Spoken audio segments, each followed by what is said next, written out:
बिस्मिल्लाहिर्रहमानिर्रहीम अस्सलाम वालेकुम। दोस्तों, आज की वीडियो में बात करते हैं एक ऐसे खौफनाक हादसे के बारे में जिसकी वजह से टिकटॉक स्टार दानियाल और उसके दो दोस्त वफात पा चुके हैं। इन्ना लिल्लाहि व इन्ना अलैहि राजिऊन। कैसे हुआ ये हादसा, गाड़ी की स्पीड क्या थी और दानियाल के वालिदैन भी इस हादसे के बारे में क्या कहते हैं। तो दोस्तों, वीडियो में मजीद आगे बढ़ने से पहले वीडियो को लाइक करें, हकीकत टीवी 789 को सब्सक्राइब करें और बेल आइकन को प्रेस करें ताकि सच्ची और पक्की न्यूज से हर वक्त जुड़े रहें। नाजरीन ग्रामी, बात करते हैं टिकटॉक स्टार दानियाल के बारे में, जो पाकिस्तान से ताल्लुक़ रखता था और ये टिकटॉक पर बहुत ज़्यादा फेमस भी था और दानियाल पंजाब कॉलेज का स्टूडेंट भी था।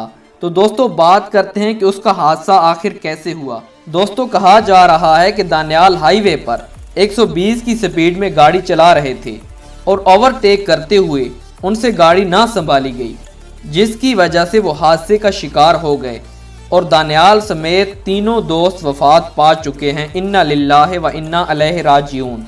ये तीनों के तीनों दोस्त ग्रुप की सूरत में अक्सर टिकटॉक पर वीडियोस बनाया करते थे। अब बात करते हैं दोस्तों कि उनके वालिदैन का इस हादसे के बारे में क्या कहना है। टिकटॉक स्टार दानियाल के वालिदैन का कहना है, ये टिकटॉक की जो एप्लीकेशन है, इसी की वजह से मेरे बेटे की जान चली गई है। अगर ये टिकटॉक की एप्लीकेशन ना होती, ये टिकटॉक ना होता, तो मेरा बेटा ऐसी बेहूदे हरकतें ना करता, ऐसी चीज़ें ना बनाता, ऐसी वीडियोस ना बनाता, ऐसी एंजॉयमेंट की वीडियोस ना देखता और ऐसी गाड़ियों को ना भगाता।